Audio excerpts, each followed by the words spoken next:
Slave of your beliefs. Introduction. From the moment we take our first breath, we are born into a world that swiftly weaves its invisible web around us. Like the silent strokes of a painter, it colors our minds with the beliefs, expectations, and limitations of those who came before us. These are not truths of our own making, yet we carry them as though they were etched into our very being. They seep into the fabric of who we believe we are, dictating the rules by which we live, the fears we nurture, and the boundaries we dare not cross. Imagine, for a moment, who you might have been without these beliefs. If no one had told you that you were inadequate, that success was out of reach, or that love must come with pain. What kind of life would you lead if your mind were untouched by these inherited stories? This question is not a comforting one, nor does it come with easy answers. It is a question that shakes the foundations of your identity, because to confront it means to face a truth that many avoid. Most of what you believe about yourself is not yours at all. From the time we are children, our minds are fertile soil. Into this soil, others plant seeds, some with love, others with carelessness, and many more out of their own fears and misunderstandings. Over time, these seeds grow roots, weaving deep into our subconscious. They transform into the walls that confine us, the lens through which we see the world, and the chains that bind our potential. These beliefs become so intertwined with our sense of self that we fail to recognize them as anything other than truth. Consider how a single phrase spoken in passing can shape a life. A parent's casual correction, a teacher's thoughtless remark, or a peer's fleeting judgment can burrow into the mind and take root. A child who is told their ideas are silly may grow up doubting their creativity. Someone scolded for dreaming too big might forever limit their aspirations. Over time, these small moments accumulate, crafting an invisible script that guides decisions, behaviors, and even the paths we believe are available to us. This script is not of your own design, yet it governs you as if it were. The subconscious, like a loyal servant, acts on these beliefs without question, whether they uplift you or tear you down. It seeks evidence to affirm what it has been taught, shaping your reality in its image. If you believe the world is hostile, you will find danger in every shadow. If you believe love is pain, your relationships will mirror that belief. The mind becomes a stage where the same play is performed endlessly, its outcome unchanging because the script remains untouched. But what if you could rewrite it? The greatest tragedy is not the chains themselves, but the fact that we mistake them for who we are. We defend them as though they are sacred truths, even as they confine us. This is just the way I am, we say, unaware that we are guarding the very walls of our own prison. Yet, within this tragedy lies the seed of freedom. The chains are not forged from immutable truths. They are built from stories, and stories can be rewritten. The journey to liberation begins with a single uncomfortable step, questioning everything. Where did this belief come from? Who planted it, and why? Is it serving me, or is it holding me back? The answers will not always be easy, nor will they offer immediate relief. They may force you to confront painful memories or long-buried fears, but with each question, the walls weaken. Each moment of doubt creates a crack through which light can pour in. To break free requires courage, the courage to face what you have avoided, to challenge the familiar comfort of your limitations, and to embrace the uncertainty of transformation. It will not happen overnight. It is a process, a gradual peeling away of layers to reveal the untainted essence beneath. That essence, untouched by fear or judgment, is where your true self resides. You are not the sum of what others have told you to be. You are the artist of your own life, holding the brush with which to paint a new picture, one free from the borrowed colors of the past. The canvas is not blank, but it is yours. It always has been. The question is not whether you can create a different story, but whether you are willing to try. So take a step. Start small. Question a single thought, a single belief, and watch as the walls begin to crumble. The weight of your truth is immense, but so is your power to carry it. You are not bound by the past unless you choose to be. The pen is in your hand and the story of your life is still unwritten. The stories we carry within us often remain unseen, yet they shape the paths we tread. Imagine for a moment the child you once were, full of wonder and trust, absorbing the world without filters. Every word and every action from those around you became a lesson, an unspoken rule about how life works. And while some of those lessons were nurturing, others etched invisible scars that linger far longer than we realize. Perhaps you grew up believing that love must be earned through perfection, that mistakes make you unworthy, or that your dreams are secondary to the needs of others. These beliefs, born of fleeting moments, a sharp word, a look of disappointment, or even silence when you need reassurance, become the foundation of the narrative you live by. They start small like drops of ink on a page, but over time they seep into every corner of your life, shaping your decisions, your relationships, and your sense of self-worth. Now consider this. The script you've been following isn't unchangeable. It wasn't carved into stone by some unyielding force. You didn't write it with full understanding, nor did you choose its content consciously. It was handed to you line by people who were themselves shaped by scripts they didn't write. This isn't about blame, it's about recognition. The words you live by, the fears that hold you back, the patterns you repeat, none of them are eternal. They can be rewritten, but rewriting is no small task. The mind resists change, clinging fiercely to what it knows, even if it hurts. The familiar, no matter how painful, feels safer than the unknown. To break free, you must look inward with honesty and courage, even when the truths you uncover are difficult to face. You must dare to ask, what parts of me are truly mine? What beliefs have I carried for so long that I've mistaken them for my own voice? These are not easy questions, and the answers often whisper rather than shout. Yet beneath the layers of inherited fears and doubts, there lies a voice that is uniquely yours. It is quieter, but infinitely more honest, waiting patiently for you to listen. To hear it, you must peel back the layers of other people's expectations, the unspoken rules passed down through generations, and the fears that were never truly yours to bear. Imagine a child once told that their best efforts weren't good enough. That small comment, spoken carelessly, plants a seed of doubt. Years later, the adult they've become might achieve great things but feel no joy, haunted by the belief that they must always do more to be worthy. Or think of the countless unspoken lessons a child absorbs when witnessing the struggles of their family, the silence, the sacrifices, the unyielding demands of life. These subtle imprints, invisible to the conscious mind, quietly direct the course of their life. Yet there is a liberating truth. What shaped you does not have to define you. The pain you've carried from your earliest memories, the limitations imposed by the beliefs of others, are not your fate. They are the foundation, but you are the architect. You can build something new upon it, something entirely your own. This isn't about erasing the past, it's about transforming it. To move forward, you must first forgive not just others, but yourself. Forgive yourself for the years spent living by rules that weren't yours, for the patterns you repeated without knowing why, for the fears you've allowed to control you. Forgiveness doesn't mean condoning the pain or forgetting it. It means releasing its hold on you, and understanding that those who shaped you did the best they could with what they had, even if it wasn't enough. Healing is not linear, nor is it quick. There will be days when the old wounds feel fresh, when the doubts resurface, and the fear seems insurmountable. But each time you challenge a belief that limits you, you take a step closer to freedom.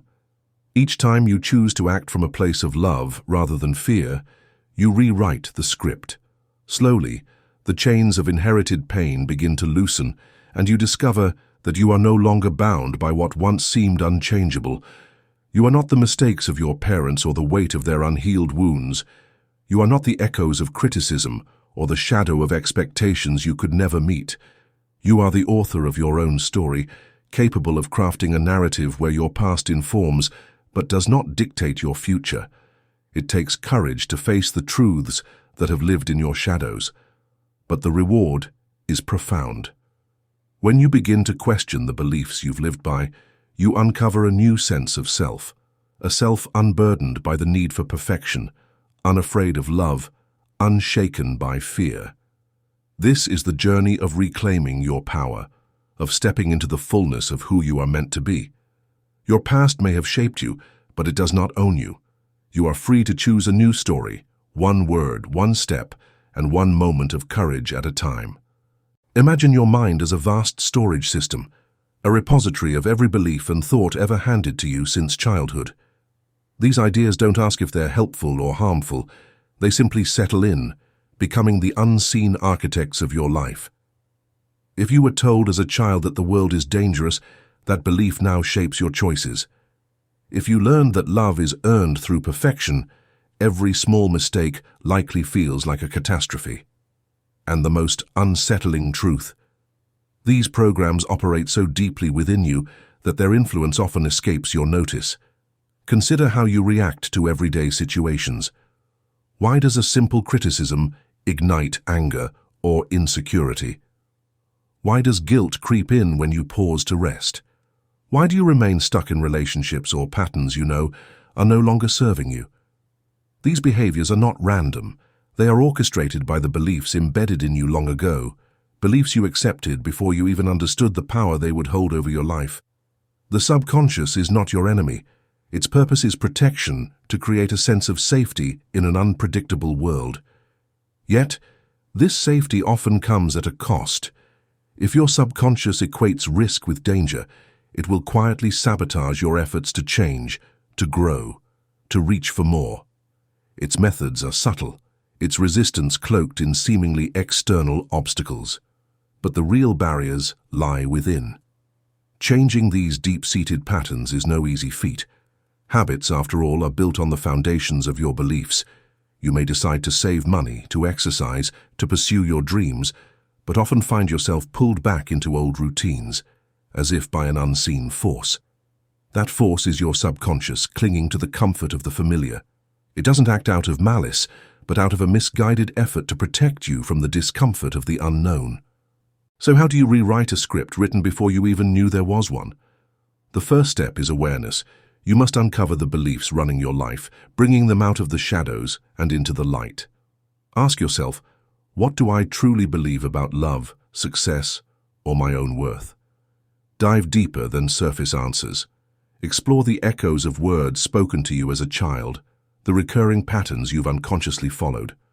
Once you identify these limiting beliefs, challenge them. This is not a simple or swift process. The subconscious resists change, clinging tightly to the patterns it knows. You'll need to introduce new ideas, repeating them until they take root and replace the old ones. This is not unlike reshaping a river's path, a slow, deliberate effort, but entirely possible. Remember, your subconscious doesn't distinguish between what is real and what is imagined. Use this to your advantage. Visualize the life you want as if it's already yours. Speak to yourself as though you are already the person you aspire to be. Each thought, each visualization, and each positive affirmation is a small but significant drop in the vast ocean of your mind, gradually shifting its currents. Fear is one of the most persistent programs in this inner landscape. It doesn't announce itself with loud proclamations, but whispers, weaving itself into your thoughts, your decisions, and your movements through life. Sometimes it disguises itself as logic or prudence, convincing you to stay where you are because venturing into the unknown feels too risky. But is it truly safety, or a gilded cage that keeps you from exploring the fullness of life? Fear is not a villain. It is a misguided protector. It roots itself in early experiences, in moments when you were too young to question its validity. It grows quietly, entangling itself in your every choice, justifying its presence with a steady stream of what-ifs. Yet, fear doesn't write happy endings. Its stories are cautionary, keeping you small and confined. What if you choose to view fear as a signal rather than an enemy? Every dread is the result of an unfulfilled need or an unhealed hurt.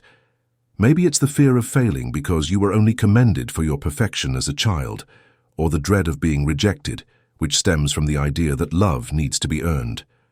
The first step to taking back your control is realizing where your fear originates. The bravery to act despite fear is what truly transforms a situation, not the lack of dread. You break the hold of fear every time you take a step forward, even if your hands are shaking.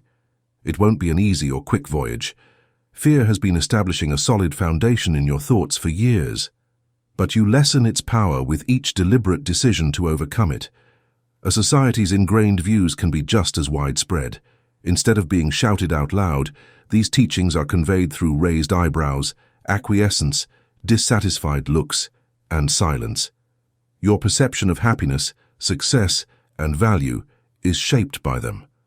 A route may be set for you not because it fulfills you, but because it conforms to expectations. But uniformity has a price. Pursuing acceptance or conforming to social expectations might cause you to lose touch with who you really are. Society's regulations frequently serve to uphold order rather than personal happiness. To escape, you have to challenge them. This is no easy undertaking. It calls for a readiness to accept the discomfort of forging your own path, to deal with criticism, and to risk rejection. This is where the truth lies, though. Society does not have complete control over you. It is only there because you allow it to. You can take back your life by regaining that power. You become an inspiration to those who are looking for the same freedom when you put your own rhythm ahead of dancing to the tunes of others and choose authenticity above approval. In the quiet moments of your life, have you ever paused to wonder, what parts of me are truly mine? Perhaps it's the way you strive for success, the way you give and receive love, or the way you present yourself to the world. Maybe it's even deeper, the belief that your worth is tied to productivity or that vulnerability is a weakness. These thoughts are not your own. They are echoes of voices you may have absorbed long ago, reshaping the contours of your identity until the real you is hidden beneath layers of inherited expectations. There is a prison more confining than iron bars, one that cannot be seen, yet holds immense power over your life. It's a prison you've built within your own mind. These walls are not made of stone, but of beliefs, fears, and unmet expectations. The most insidious part is that many of us live our entire lives unaware that we are captives. We mistake the constraints of this invisible cage for the boundaries of reality, not realizing how much of our world is shaped by ideas we never chose. Have you ever felt that no matter what you achieve, it's never enough? That gnawing hunger to prove yourself, to do more, to be better. It's not your voice urging you forward. It's the whisper of an implanted belief, a script handed to you by others, parents, teachers, and society. Over time, these whispers grow louder, guiding your every move like an unseen puppet master. The subconscious mind becomes your jailer, with limiting beliefs as the chains that bind you. You become your own strictest warden, enforcing rules that keep you stuck in place. This mental prison feels safe in a way. Its walls are familiar, predictable, and comforting in their own twisted logic. Beyond them lies the unknown, vast and terrifying. Stepping outside means risking failure, rejection, and the disorienting realization that the world doesn't always bend to your will. But here's the truth. The fear you feel is not real danger. It's simply the trembling of your soul standing at the edge of freedom. To dismantle this prison, you must first recognize its architecture. Every wall, every chain, every lock is built from a belief you've accepted as truth. Ask yourself, whose rules am I following? Whose voice is shaping my thoughts? You may find that these beliefs trace back to your childhood, to the expectations of parents, or to the pressures of a society that values conformity over authenticity. Letting go of these inherited ideas is not easy.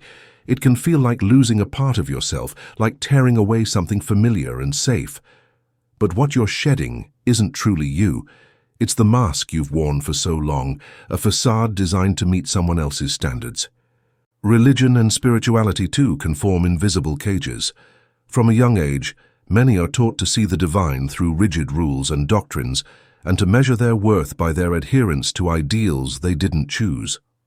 The idea of watching and judging God often instills more fear than comfort. How can you feel free when every misstep is weighed against an impossible standard? How can you feel worthy when you are taught that your humanity is a flaw to be overcome? True spirituality should not enslave. It should liberate. It should not demand that you shrink yourself to fit someone else's image of perfection.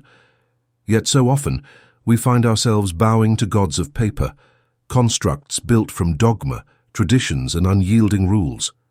These false gods thrive on our fear, on our need for approval, on our desperate desire to belong to something greater than ourselves. But they crumble the moment we stop feeding them with our compliance. In their place, we can build something authentic, a connection to the divine that embraces our imperfections, celebrates our humanity, and radiates love instead of fear. Guilt is another form of imprisonment. It clings to us like a shadow, whispering incessantly about what we did wrong, what we should have done better, what we failed to become. Over time, we accept it as part of us, forgetting to question its origins. But guilt is not a natural state.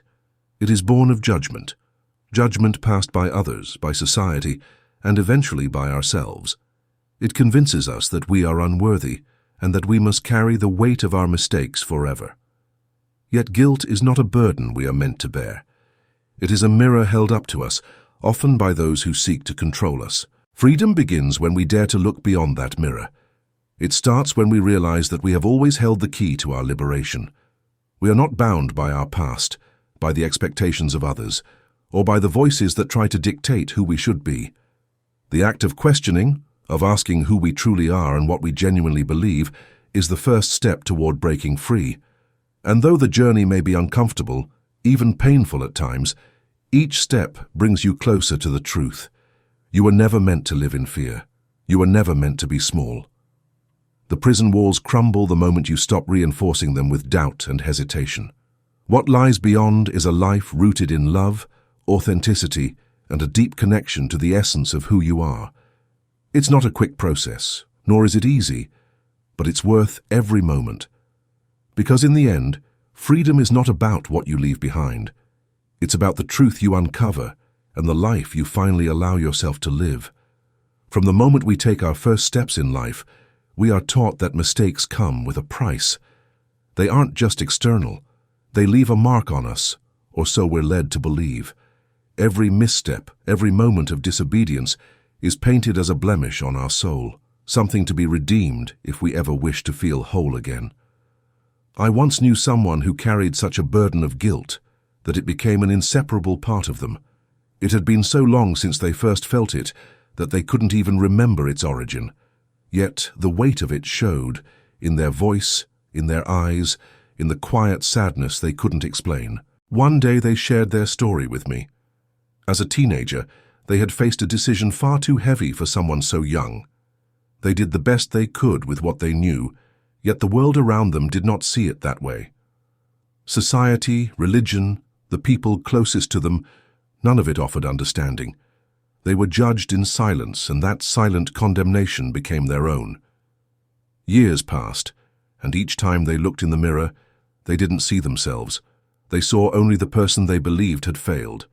Guilt has a way of trapping us in the worst moments of our lives, as if the entirety of who we are could be reduced to a single decision. But are we truly defined by what we did on our darkest day? Why do we measure ourselves by our errors, instead of the courage it takes to rise from them? The answer lies in the presence of judgment, a force as relentless as it is invisible. Judgment often isn't ours. It's inherited. It comes from rules we've absorbed, expectations we've never questioned, and voices that shaped us before we even knew how to defend ourselves. We're told that morality is a guiding light, but more often it blinds us. It traps us in rigid molds, dictating that to be good is to fit within their lines. When we inevitably fail, because failure is part of being human, judgment sharpens into guilt, and guilt becomes the chain that binds us. This chain isolates us. It convinces us that we are unworthy of love or forgiveness, both from others and from ourselves. It whispers that we are irreparably broken. But what no one teaches us is that guilt doesn't have to be a life sentence. It can be a signal, a reminder that we've strayed from our values. A signal, however, is not a destination. To free ourselves from guilt, we must first ask whose judgment we're living under. Is this guilt truly ours, or does it belong to someone else? Confronting this question requires immense courage. It means dismantling beliefs we've carried for as long as we can remember. Perhaps we were taught that to make a mistake is to lose our worth. Perhaps we were told that only perfection deserves love. But when we begin to question these narratives, something extraordinary happens. We discover that judgment is not universal. What one person condemns, another might embrace with compassion. What one culture sees as a failure, another might see as a necessary lesson. The path to liberation begins with self-forgiveness. This isn't about excusing what we've done, but about acknowledging it, learning from it, and moving forward.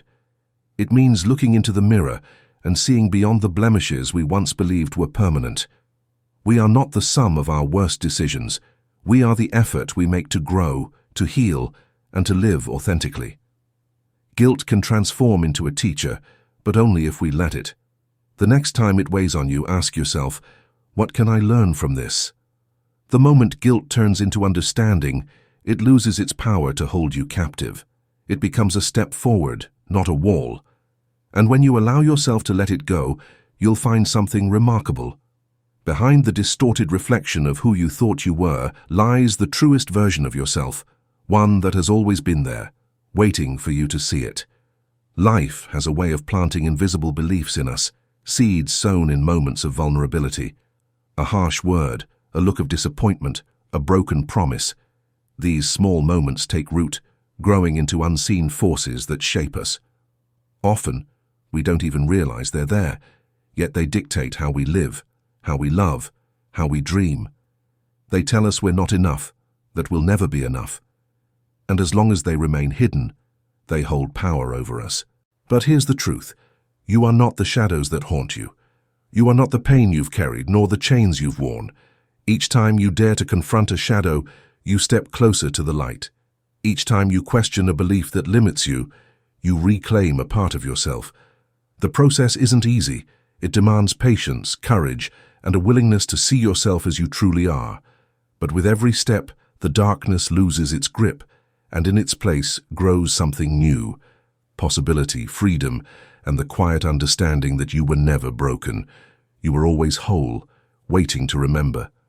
There's a moment in life when the relentless pursuit of perfection feels like carrying the weight of the world on your shoulders. It tightens its grip until you can barely breathe, whispering that your worth is measured by how flawlessly you perform and how seamlessly you fit into a mold designed by others. But what if you stopped? What if for just a moment you asked yourself, who am I trying to please? Who am I without all this? You might discover that the only person who truly matters, the only opinion that should guide you, is your own. And maybe, for the first time, you'd allow yourself to let go of the burden, step off the stage, and simply be. The world doesn't need more perfection. It needs more authenticity. It craves people who dare to show up as they are, scars and all, who live with open hearts even when they don't fit the mold. What makes you human isn't what you achieve, but how you love, how you forgive yourself, and how you find the courage to remain true to who you are in a world that constantly demands otherwise. Yet so often we don't live this truth. Unseen forces, silent, insidious, pull the strings behind our actions. These are the beliefs that take root without our consent, whispered into our subconscious so long ago that we mistake their voices for our own. They lurk in the shadows, feeding off our doubts and fears and draining our energy. These parasitic beliefs are so deeply ingrained that they become the lens through which we view the world. Think of how many times you've told yourself, I'm not good enough. I can't rest because resting means I've failed. It's too late for me to change. These thoughts seem harmless, even rational at times, but every time they surface, they chip away at your confidence, anchoring you in a state of perpetual exhaustion. Like a parasite clinging to its host, it thrives on your attention, growing stronger with every repetition. The most dangerous part is that they don't announce themselves. They don't show up with banners declaring, I'm here to sabotage your potential. Instead, they masquerade as truth, governing your decisions and shaping your reality. If you believe the world is a dangerous place, you'll see threats where none exist. If you're convinced you'll never measure up, even the highest praise will feel like a lie. These beliefs don't ask for your permission. They simply take hold, shaping your life in ways you don't even realize. Once I spoke to someone who was perpetually drained, even when they weren't doing much. They thought it was just life being demanding. But as we dug deeper, the truth emerged. They were trapped by the belief that rest equaled weakness. Every time they tried to pause, that belief lashed out, demanding they keep going, whispering that stopping was a failure. And so, even in silence, their mind waged a war they couldn't win. Beliefs like these don't just rob you of energy. They steal your peace, your potential, and your joy. They are the silent architects of your limitations. If you believe you aren't worthy of love, you'll settle for relationships that diminish you. If you think success requires endless suffering, you'll sabotage moments of happiness because your mind will convince you something's wrong if you're not struggling. But here's the truth. These beliefs only have power because you give it to them. They're not immutable laws of the universe. They're stories written by someone else, inherited from a parent, a teacher, or society. Maybe someone told you to be realistic when you shared your dreams, or perhaps you watched adults around you battle their own fears and absorb their struggles as your own. These beliefs aren't yours by nature. You weren't born with them. They were planted when you were vulnerable, growing quietly, dictating your choices ever since. To reclaim your power, you must first identify these intruders. Pay attention to the thoughts that make you feel small, exhausted, or stuck. Write them down, examine them closely, and ask, is this really true? Where did this idea come from? You might find that the belief you must always work hard to deserve success comes from a parent who struggled with scarcity, or the conviction that you're not enough stems from a childhood wound you never fully processed. Once you see these beliefs for what they are, stories, not truths, you can begin to rewrite them. Replace them with ideas that nourish you. If you've always believed rest is a weakness, tell yourself, my value isn't tied to what I do, but to who I am. If you think change is impossible, remind yourself, I always have the power to choose a new path. These affirmations may feel awkward at first, but every time you repeat them, you're planting new seeds, watering a different narrative. The process won't happen overnight. These beliefs are stubborn, clinging to the dark corners of your mind where they've lived unchallenged for years. But with each choice to question them, each act of defiance against their control, they lose a bit of their grip. Over time, you'll find that they no longer define you. You were not meant to live under the rule of these invisible chains. They are not part of who you are. They're passengers you never invited on your journey, and now you have the power to release them. When you do, you'll rediscover something you may have forgotten, a lightness, a clarity, a strength that was always within you, waiting to be reclaimed. Money often feels like a fleeting shadow, slipping through your fingers no matter how hard you try to grasp it. But what if the real challenge isn't the money itself, but the invisible strings that tether your mind to a cycle of scarcity and struggle?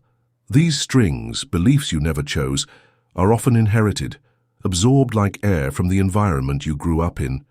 Perhaps you watched your parents argue over unpaid bills, or learned to see life as an unrelenting fight to make ends meet. The words you heard as a child, like, money doesn't grow on trees, became truths etched into your subconscious, shaping how you view the world. Scarcity then ceases to be just a circumstance. It becomes a way of life. It colors every decision, every opportunity, and every setback. It whispers that there's never enough, that you must hold tightly to what little you have, or risk losing everything. I once knew a woman who worked tirelessly for years to save a significant amount of money, yet instead of feeling secure, she was gripped by relentless anxiety. Every time she checked her balance, a small voice in her mind warned, "This won't last. Something bad will happen." And sure enough, it did. An unexpected expense or a sudden crisis always seemed to drain her savings. It wasn't her financial plan that failed her. It was her beliefs. Deep down, she didn't think stability was something she could truly have. Her mind ensured her reality conformed to that belief. This is the dangerous trap of scarcity thinking. It doesn't just affect your wallet, it infiltrates every corner of your life. Scarcity whispers that there isn't enough love, success, or time to go around. It fuels comparison, competition, and dissatisfaction, even when you achieve your goals. It turns life into an endless race where, no matter how fast you run, you never reach the finish line. Breaking free from this cycle begins with a simple, yet often uncomfortable act. questioning the beliefs that keep you bound. What do you truly believe about money, about success, about your worth? When you dig deep, you might find that you've unconsciously associated money with pain, struggle, or guilt. Maybe you were taught to see wealth as selfish or corrupt. These beliefs, though they may not be your own, have taken root and grown unchecked. But here's the truth. You can choose to let them go. You don't have to carry what was never truly yours to begin with. Challenging these inherited beliefs takes courage. If you believe money is hard to come by, look for examples that prove otherwise. If you think you're undeserving of abundance, ask yourself why. Who decided your worth? And why should you accept a narrative planted by someone else? Change isn't comfortable, but it's necessary. As long as these beliefs operate in the shadows, they will continue to rule your life. True abundance isn't about the size of your bank account, it's about shifting your perspective. It's the ability to see opportunities where others see limitations, to believe in your capacity to create, and to understand that the world isn't a pie with finite slices, but a limitless flow of potential. Changing your mindset doesn't mean ignoring reality. It means seeing it through a different lens. It doesn't mean spending recklessly or pretending problems don't exist. It means trusting that you have the power to face them and come out stronger. The next time you catch yourself thinking there's never enough, pause. Is that really true? Or is it just your financial pattern speaking for you? You might discover that scarcity isn't in your circumstances but in your perception. When you shift that perception, everything changes. You stop chasing and start creating. You stop surviving and start thriving. The cost of scarcity is steep. It robs you of peace, fulfillment, and the freedom to live fully. But the price of breaking free, that's priceless. It starts with a choice, one you make every day, to take back control of your beliefs. You're not a prisoner of your past or your patterns. You are the architect of your future. Abundance in all its forms begins when you decide to reclaim it. Money is not emotional, but how you handle it is deeply tied to your emotions. Fear makes you cling to it or avoid it altogether. Guilt drives you to spend it recklessly, as if trying to rid yourself of something burdensome. A lack of self-esteem might lead you to use money as a way to fill an internal void, buying things that offer fleeting relief, but never truly address the root of the problem. The issue isn't in your bank account, it's in your mind. Perhaps the most damaging belief of all is the idea that money is beyond your control, dictated by the whims of luck, the economy, or others. Here's the truth. Money responds to your decisions. It's not the villain of your story, nor is it the hero. It's a tool, one that reflects how you think and act.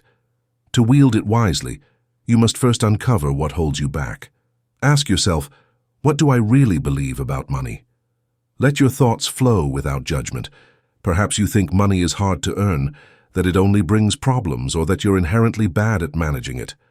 Once you've acknowledged these beliefs, dig deeper. Where did they come from? A heated family argument? A dismissive remark? A moment of hardship? These beliefs weren't born within you, they were learned, and what's learned can be unlearned. Many people sabotage their financial well-being because they tie their sense of worth to money. If you feel you don't deserve abundance, you'll unconsciously make choices to confirm that belief. This creates a cycle. You doubt yourself, act accordingly, and reinforce the idea that financial success is out of reach. Breaking free begins with one decision, to believe that you are capable and deserving. Money doesn't have to be a source of stress. It can work for you, not against you. Transforming your relationship with money requires more than budgeting or saving. It's about shifting the intention behind your choices.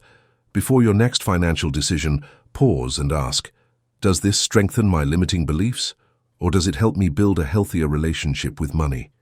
You might find that skipping an impulsive purchase feels more empowering than indulging in it, or that delaying an investment out of fear isn't the cautious choice you thought it was. The emotions tied to money, whether greed or guilt, can create a dysfunctional relationship with your finances. Greed isn't always obvious. Sometimes it's a subtle, endless craving for more, rooted not in true need, but in a desperate search for security. And guilt. It whispers that you don't deserve what you have, or that enjoying your success makes you selfish. Both emotions, though seemingly different, have a common effect. They paralyze you and rob you of peace. Give it some thought. What makes it seem like there's never enough? Why do you think you're not worthy of having plenty? These emotions frequently have their roots in childhood and are influenced by the events and words of others in your immediate vicinity. Perhaps you heard sayings like, "Money doesn't grow on trees" growing up, or witnessed financial hardships that affected you for a long time. Until you choose to change them, these tales serve as the unseen scripts that direct your behavior. In actuality, your relationship with money shouldn't be characterized by guilt or greed. Rather, view it as a way to develop, share, and construct a life that is consistent with your principles. The power of money depends on how you utilize it. It is neither intrinsically good nor bad. It ceases to be a cause of worry and turns into an ally when you give it a purpose, whether that purpose is to support others, invest in experiences, or pursue worthwhile objectives. It's difficult to overcome financial constraints. It requires self-reflection, endurance, and the guts to challenge strongly held views. However, every action, no matter how minor, brings you one step closer to having a more positive and satisfying relationship with money. It's not about picking between ambition and modesty or between wealth and contentment. It's about realizing that the mind is where abundance starts. The stories you've been taught no longer hold you back when you believe in your own value, and you begin to build the life you've always wanted. The next step is to act. Beliefs don't change simply through reflection. They shift when you make decisions that challenge them. If you've always thought you can't save money because you don't earn enough, try setting aside even a small amount every month, no matter how little. If you believe success is for others, seek out examples of people who started with circumstances similar to yours and overcame them. Action, no matter how small, breaks the inertia and proves that change is possible. Poverty isn't your destiny. It's a narrative that you have the power to rewrite. But to do so, you must summon the courage to confront the limiting ideas that have held you captive. You must accept that you deserve more. You need to take risks that you once avoided. The comfort of the known will always tempt you to stay where you are, but each time you choose to act, to believe in your ability to change, you break the chains that have bound you. Abundance is not just financial. It's mental, emotional, and spiritual. It's the ability to see possibilities where you once saw only limits, to trust yourself even when conditions aren't ideal, and to create a life that mirrors who you truly are. Poverty's grip can only persist if you give it power. Today you have the opportunity to set yourself free, because the real cost of mediocrity isn't what you lose, it's what you never dared to gain. The past holds a weight we often fail to recognize. It's an invisible backpack filled with memories, emotions, and wounds that, even if we try to ignore them, continue to influence every step we take. No matter how hard we try to move forward, the past finds a way to slip into the present, shaping our decisions, our relationships, and our self-perception. But here's the question we rarely ask: when will we carry something we can no longer change? Trauma is an echo of the past that never fully fades away. Whether it stems from a major event or a series of small accumulated pains, it leaves scars beneath the surface, silently governing our lives. Trauma often becomes the lens through which we view the world. If you've experienced abandonment, you might see rejection even where it doesn't exist. If you've been humiliated, you might seek validation in every interaction. And so, the past not only shapes how we interpret the present, but also how we construct our memories. A story shared with me years ago was about a woman who grew up in a home filled with shouting and violence. As a child, she learned to walk on tiptoes to avoid provoking her father's anger. But what she didn't know was that, as an adult, this same strategy would become the way she interacted with the world. At work, she avoided giving her opinion for fear of criticism. In her relationships, she bent over backward to avoid upsetting her partner, even at the cost of her own desires. She lived in constant self-protection, trapped in a pattern that had been born in her childhood but continued to rule her adult life. Trauma doesn't just disappear with time. It doesn't vanish because we choose to ignore it. It settles in our body, in our mind, in the way we are, doing so quietly enough that often we don't even recognize it as a problem. It's only when we stop to honestly examine our patterns, our emotions, and our automatic responses that we begin to notice its presence. But this recognition, though painful, is the first step toward liberation. Freeing yourself from the past doesn't mean forgetting it. It doesn't mean pretending it never hurt. It means facing it head-on, with all its weight and truth, and deciding that it no longer has power over you. This is an act of bravery because confronting your trauma is like opening a wound that never fully healed. But it's also an act of self-love, because by doing so, you reclaim your life, your present, and your right to be free. Ask yourself, what parts of my past am I still carrying? Maybe it's a relationship that ended badly, a childhood full of lack, a mistake you can't forgive yourself for. Maybe it's a conversation that never happened, an "I love you" you never heard, or an "I'm sorry" you always waited for. Whatever it is, identify that wound, because you can't heal what you're unwilling to acknowledge. The next step is to explore how this past manifests in your present life. Are you repeating patterns that no longer serve you? Do you hesitate before taking action out of fear of reopening old wounds? Do you punish yourself for mistakes you made years ago? These are signs that the past is still very much present, not because it has inherent power, but because you're allowing it to. And here's the truth. You can't change what happened, but you can choose how it affects you from this moment on. Releasing trauma is not an event, but a process, a series of small decisions made each day to let go, to forgive, to move forward.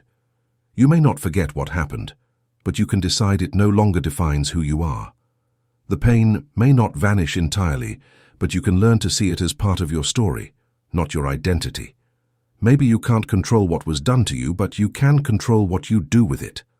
Liberation also means recognizing that trauma is not your fault, but healing is your responsibility. This isn't unfair, it's empowering because it means you have the power to transform your life, to rewrite your narrative, to take the pain that once broke you and turn it into the foundation of your strength. It won't be easy, but it's possible. And with each step you take toward that liberation, you resist the chains of the past. I want you to think about something you could do if you were no longer defined by your past. Maybe you'd start that project you've been putting off. Maybe you'd dare to love with an open heart. Maybe, for the first time in years, you'd feel light enough to dream without limits. That life you imagine is not a fantasy. It's a possibility, and it's waiting for you to claim it. The past can be a prison, but you hold the key. To free yourself doesn't mean forgetting. It means stopping the cycle of carrying weight that no longer serves you. It won't be an easy journey, but every step you take will be a victory, because every time you choose to face your pain, every time you choose to heal, you're telling the world and yourself that you are stronger than anything that ever tried to break you. That strength, that freedom, is your true legacy. Unresolved pain doesn't just fade with time. It doesn't disappear because you choose to ignore it or bury it deep within yourself. Instead, it lingers in the shadows, quietly waiting for the moment when it can resurface. It may show up unexpectedly in a relationship that mirrors the same destructive patterns of the past, or in decisions that repeat the financial mistakes of your family. It can even present itself in a constant, nagging feeling of inadequacy, despite outward appearances that everything is going fine. What makes it even worse is that while you ignore it, this pain continues to disguise itself, convincing you that what you're experiencing now is just inevitable. But why does the past hold such power over us? Why does it continue to shape our present? The answer lies in the way our brains are wired. We are creatures of pattern-seeking, built to protect ourselves from danger. When something hurts us deeply, our mind works to understand what happened and how to avoid it in the future. If you've suffered rejection, your mind might convince you that the best way to protect yourself is by avoiding vulnerability altogether. If abandonment leaves its mark, you might unconsciously sabotage relationships before they have a chance to repeat the same painful pattern. It's a defense mechanism, but also a trap. In its attempt to protect you, your mind traps you in the very cycle of pain you're trying to escape. The first question you need to ask yourself is, what parts of my past am I reliving today? Maybe you've noticed that your current relationships reflect dynamics you grew up with, dynamics you never questioned. Perhaps you've realized that your decisions are motivated more by fear than by desire. It's not easy to see these patterns, and even harder to face them. It requires looking inward, with brutal honesty. It requires admitting that the problem isn't always out there but within you and the way you interpret what happens. Breaking free from this cycle doesn't mean pretending the past didn't happen or erasing it from your memory. It means understanding that your history does not have to define your future. Yes, what happened to you was real. Yes, it hurt. But you are no longer the person who lived through those experiences. You have grown, you have learned, and you now have the power to make different choices. To do this, you must challenge the stories the pain created. If you've always believed that love hurts because that's all you've ever known, ask yourself, is that really true? Or is it just a story you keep telling yourself? Escaping the endless loop of unresolved pain demands action. Every time you confront a fear you once avoided, every time you make a decision that goes against the pattern your mind would usually dictate, you are creating a new possibility. At first, it might feel uncomfortable. You are stepping into the unknown, and your mind finds comfort in the familiar, even if it's painful. But each small step towards something different is an act of courage, a reminder that you are not bound to repeat the past. Ask yourself this: if I were not limited by my past, what would I choose today? This simple question holds the power to open a door you may not have known was there. Your future is not written. It's a blank canvas, waiting for you to decide what to paint. Every time you let go of the weight of the past, every time you choose not to let your wounds dictate your actions, you are claiming that canvas as your own. The scars of abuse, the trauma that shapes your identity, are often invisible to others but incredibly heavy on your soul. These experiences don't just affect you at the moment, they build the foundation of your identity, dictating how you see yourself, how you perceive the world, and how you allow others to treat you. Abuse takes away more than just your present. It tries to steal your future as well. I remember a conversation with someone who had been carrying the weight of emotional abuse from their childhood for years. What they said to me stayed with me deeply. They said, "Everything that goes wrong, I always think it's because I'm not enough." This simple phrase encapsulated the power of abuse. It doesn't just hurt you, it convinces you that the pain is your fault and that you deserve it. And when you believe that, it becomes easy to construct an identity based on insufficiency, insecurity, and fear. Abuse has the power to break something within you, something you may not even realize has been broken. It could be your ability to trust others, your self-esteem, your sense of safety in the world. But the most devastating impact of all is how these experiences infiltrate your mind, rewiring how you think and feel. You might come to believe that love always hurts because those who were supposed to protect you were the ones who harmed you. Or perhaps you've internalized the idea that you have to constantly prove your worth because the abuse made you feel like you were never enough as you were. Abuse distorts your boundaries too. If you grew up in an environment where your emotions were dismissed or punished, you might have learned that expressing your feelings is dangerous. If you were made to believe that your needs didn't matter, you might have gotten used to putting everyone else before yourself. Over time, these patterns turn into habits, and those habits become your identity. You adapt, you remain silent, you give in, because that's what you learn to do to survive. But here's the truth the abuse is trying to hide from you. What happened to you does not define who you are.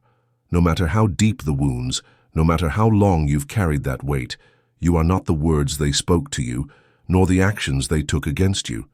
You are so much more than that.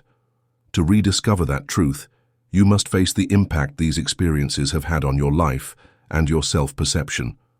The first step is recognizing how the abuse has shaped your identity. Ask yourself, what do I believe about myself that might have been born from these experiences? Perhaps you believe that you don't deserve love, that you must always prove your worth, or that being vulnerable is a mistake. These beliefs are not universal truths. They are echoes of the abuse, fragments of a past you haven't fully healed. The next step is to question these beliefs. If you grew up thinking you weren't enough, ask yourself, where did this idea come from? Who made me feel this way? and then challenge it. Is it true that I'm not enough, or is this just a narrative that was imposed on me? This process won't be easy, because it requires confronting wounds you've carried for so long. But it's also incredibly liberating. Every time you challenge one of these beliefs, you reclaim a part of yourself that the abuse tried to take from you. Healing from abuse also means rebuilding your boundaries. This doesn't mean building impenetrable walls, but learning how to protect yourself from a place of self-love, not fear. It means giving yourself permission to say no when something doesn't feel right, to ask for what you need, and to express what you feel without fear of rejection. Every time you set a healthy boundary, you reaffirm your worth, reminding yourself that you deserve to be treated with respect and dignity. One of the hardest parts of healing is forgiving yourself, not for what they did to you, but for how you reacted in order to survive.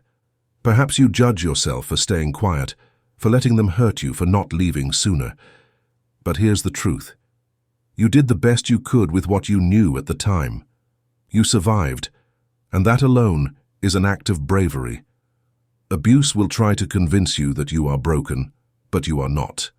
The wounds are real, but so is your ability to heal them. What happened to you is a chapter in your story, but it doesn't have to be the final one.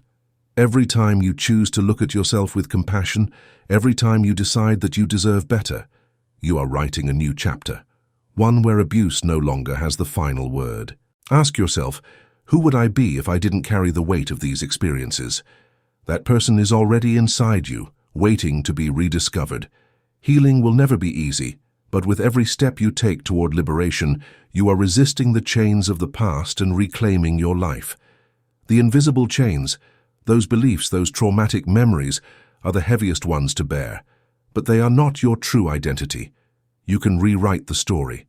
The first step is to see these chains for what they are. Not truths, but the walls built by your pain, walls you have the power to break down. The path to transformation begins with challenging the beliefs that have shaped your life for so long. Ask yourself, is this really true? What evidence do I have that this belief holds up? Maybe you'll recall moments that contradict these limiting ideas, times when others showed you love, achievements you've earned, or moments when you found the courage to step forward. These experiences don't erase the pain of the past, but they serve as powerful reminders that your identity is not defined by past wounds. Breaking free from these chains is not a linear process. There will be days when it feels like you've made great strides, and others when the old beliefs resurface. But each time you choose to question them, each time you act from a place of self-love instead of fear, you weaken their hold. It's a slow process, but one that leads to profound transformation. Imagine, just for a moment, a life free from these chains. What would you do if you no longer believed that love always ends in pain? How would you act if you didn't think success required suffering? How would you treat yourself if you truly believed you deserved happiness? This life is not a distant dream, it is a real possibility. But to step into it, you must release what no longer serves you. These painful beliefs seem invincible because they've been with you for so long that it's hard to imagine life without them. But they are not part of your essence. They are part of your story. And like any story, you have the power to decide how it ends. Releasing the wounded inner child is a vital step in your inner reconstruction. Deep within each of us is a child who carries the wounds of the past, no matter how many years have passed. That child may have learned to protect itself by building walls around its heart, but the very walls that once kept you safe now separate you from your true self. The wounded child doesn't speak in words. It manifests through patterns, fears, and choices made unconsciously. If you've ever felt hesitant to trust, that's the child speaking. If you avoid success or love, it's that child whispering, "You don't deserve it." The wounded child doesn't seek to punish you. It seeks to protect you from the pain it once experienced. I remember someone who, despite having everything on the surface, a stable job, good friends, and personal goals, always felt a constant emptiness. There was something missing, something undefined. One day, during our conversation, they shared a memory from childhood, hiding in their room during their parents' fights, feeling like any noise they made would make things worse. That child, curled up in silence, never left them. It grew up believing it had to minimize itself to avoid conflict, that its voice wasn't important, and that its very existence was a problem. The beliefs formed in childhood continue to shape their life, fueling fears of being seen, of occupying space, of being their true self. Releasing this wounded child begins with an act of courage, acknowledging its presence. Ask yourself, what moments from my childhood still resonate in my current life? Perhaps you remember hurtful words, absences that left scars, and expectations you couldn't meet. These memories are not just the past. They are roots that feed the beliefs you hold about yourself and the world. You cannot heal what you refuse to face. Looking back is not a sign of weakness, but an act of self-love. When you connect with your inner child, something powerful happens. You stop blaming it for the pain it carries and begin to see it with compassion. That child didn't choose the pain, loneliness, or shame. It did the best it could to survive in a world that felt too big and too frightening. As an adult, you now have the ability to give that child what it never received: validation, comfort, and unconditional love. The next step is to listen to what that child needs to say. This isn't always easy. The language of the inner child isn't rational. It's emotional. It can show up as a knot in your throat, an unexpected tear, or a resistance to remembering. But each time you choose to listen instead of ignore, you create a safe space for that part of you to be heard. Ask, what do you need from me? What couldn't you express then? The answer might be as simple as, I need you here. Releasing the wounded child also involves rewriting the stories that were created in response to the pain. If that child grew up thinking it wasn't enough, it's your job now to remind it that it always was. If it believed its worth depended on what it did, teach it that its existence is enough. Changing these stories doesn't happen overnight. It requires repetition, patience, and love. But every time you choose self-care over self-punishment, you break old patterns and create new ones. Healing is not a linear journey. Some days you'll feel free, and other days, the weight of the past will come back with full force. But in those moments, remember this: you are not alone. Every step you take toward healing is an act of bravery. Every time you choose to love yourself, even when it hurts, you're setting that inner child free bit by bit. Imagine what your life could look like if you fully embraced that child. If you could tell it, it wasn't your fault, you were never broken, you weren't the problem. Think of how your decisions, relationships, and self-perception might change. This possibility is not an unattainable dream. It's the result of confronting your deepest fears and realizing that pain doesn't define your story. It can transform it. Releasing the wounded child doesn't mean forgetting the past. It means integrating it. It means recognizing that the wounds are not a sentence, but an invitation to grow, to rebuild, to live from a place of authenticity and self-love. Because that child, once small and powerless, now has someone who can protect it. You. And with that protection, you can begin to heal the most important parts of yourself. Our beliefs shape the very fabric of our reality. They form the lens through which we see ourselves, others, and the world around us. Many of these beliefs were instilled in us during childhood, a time when our minds were most impressionable. Perhaps you grew up hearing phrases like, money doesn't grow on trees, or don't trust anyone. Or maybe you witnessed your parents struggle with their own fears, leading you to believe that life was meant to be a battle. These early experiences become the invisible maps that guide us throughout our lives, even though they no longer reflect our present reality. The problem isn't that these beliefs exist, it's that they operate on autopilot, guiding our decisions without us even realizing it. We don't question them because they become intertwined with our identity. But here's the truth: your beliefs are not set in stone. They are learned patterns, and just as you learn them, you can unlearn them. The first step in dismantling the power of a limiting belief is to recognize it. Ask yourself, what do I truly believe about myself, about others, about the world? You may discover that you hold beliefs like, I'm not good enough, success only comes through extreme sacrifice, or people always disappoint me. Write these beliefs down and look at them. As long as they remain hidden in your mind, they hold power over you, but once you bring them into the light, you begin to weaken them. The next step is to challenge them. Ask yourself, is this really true? What evidence do I have that this belief is an absolute truth? More often than not, you'll find that these beliefs are simply interpretations of past events, not irrefutable facts. For instance, if you believe that you're not enough because someone rejected you, ask yourself, does that rejection define who I am, or was it just an isolated experience? Changing a belief also means replacing it with a new one. If for years you've believed that success isn't meant for people like you, start repeating a new truth. I am capable of creating my own success. At first, it may feel like a lie, but over time, each aligned action you take will reinforce it. Remember, beliefs don't change with wishes, they change through action. Imagine for a moment how your life would transform if you could change your most limiting beliefs. What would you do differently if you truly believed you were enough? What opportunities would you seize if you saw the world as a place of endless possibilities? Life isn't a dream, it's a decision, one that begins when you choose to take control of your beliefs rather than allowing them to control you. Beliefs have power because we give them power, but we also hold the power to transform them. Every time you choose to think or act differently, you are rewriting your reality.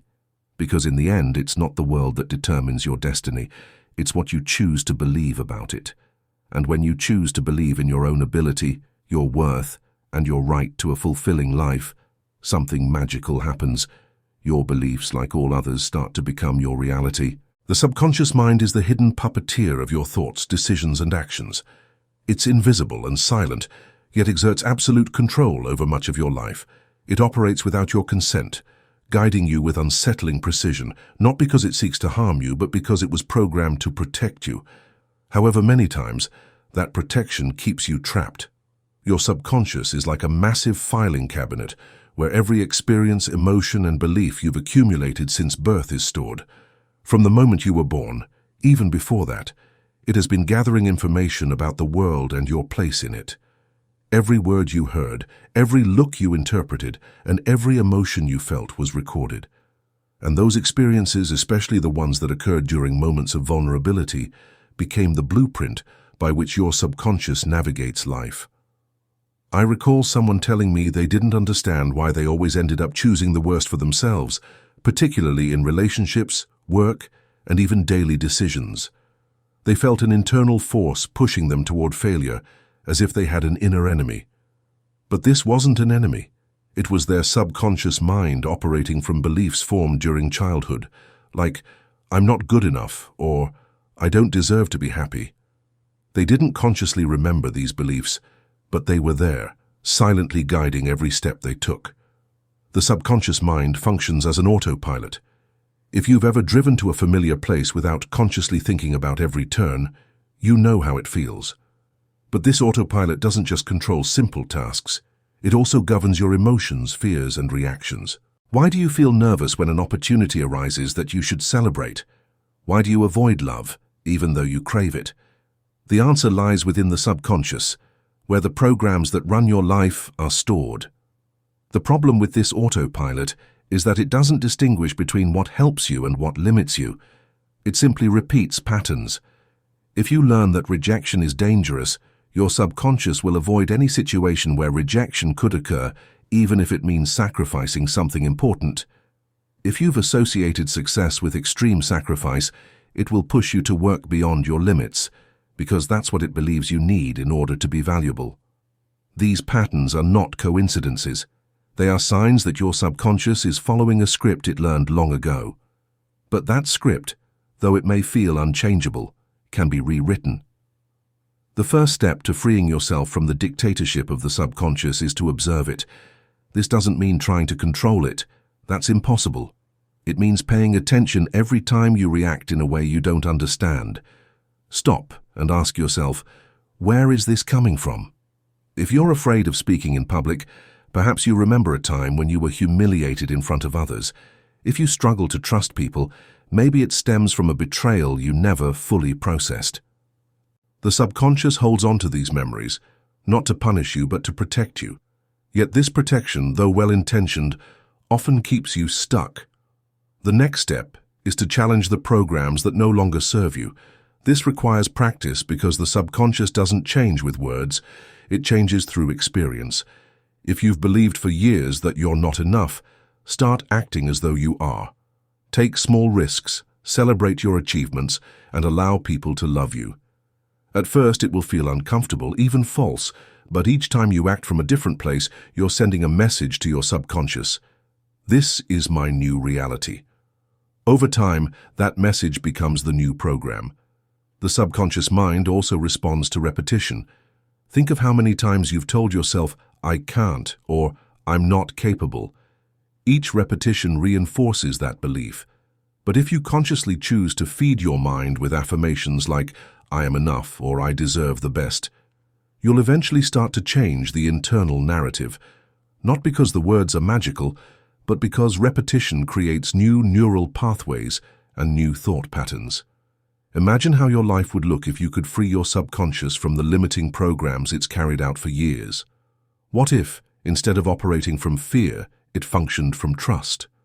What if it didn't sabotage you, but propelled you toward your goals? This life isn't a fantasy, it's a possibility. But to reach it, you must face the invisible strings that have kept you trapped. The subconscious isn't your enemy, it's an ally that needs to be educated. And that education begins when you choose to look within, recognize the patterns that no longer serve you, and consciously act to change them. It won't be easy, because you're challenging systems that have been with you your entire life. But each small step toward liberation is a victory. Every time you choose a different thought or a different action, you're taking back control. The dictatorship of the subconscious doesn't have to be eternal. You have the power to transform it into a system that works for you, not against you. And when you do, you'll discover something extraordinary. You always had the ability to create a life that reflects the best of you, not the worst that you were taught. The next step in personal transformation is to challenge the beliefs that have governed your life. If you've spent years believing that others can't be trusted, ask yourself, is it really true that everyone will betray you? Take a moment to search for evidence that contradicts this idea. Perhaps you can recall times when people stood by you when you needed them most, or realize that, despite some disappointments, there have been others who have shown you loyalty. These examples might not erase your belief overnight, but they will begin to crack the foundation of your mindset, allowing a bit of light to seep through. Shifting a belief isn't an immediate process. It requires action. If you've told yourself that you're not good enough, start acting as if you are. If you believe that you don't deserve success, take a step toward a goal you've been postponing. These actions don't just challenge your beliefs, they rewrite them. Every time you do something that contradicts what you've always believed, you're teaching your mind a new way of perceiving the world and yourself. Imagine for a moment how different your life could be if you stopped seeing failure as inevitable. What if you didn't believe that love always leads to pain? What if success wasn't reserved for others, but for you as well? What could you build in your life if you broke free from these limiting beliefs? This is not a dream, but the result of becoming aware of the stories you've been telling yourself and consciously choosing to change them. The cycle of self-deception may feel powerful, but it is not unbreakable. Each time you question a belief or take a different action, you're breaking a link in that chain. At first, the change will be subtle, almost imperceptible. But in time, these small decisions will form a new pattern, a new narrative, a new reality. Beliefs are simply stories we tell ourselves, and like any story, they can be rewritten. The question is, what story will you choose to tell yourself today? Because when you choose to break the cycle of self-deception, you not only change your beliefs, but you change your life. And in that change, you will find the freedom that has always been waiting for you. This process is not always conscious. The mind has a dark art called autosuggestion, the power of repeating a lie until it becomes an unquestionable truth. It's the whisper in your mind that says, "I'm not enough," or "I always fail."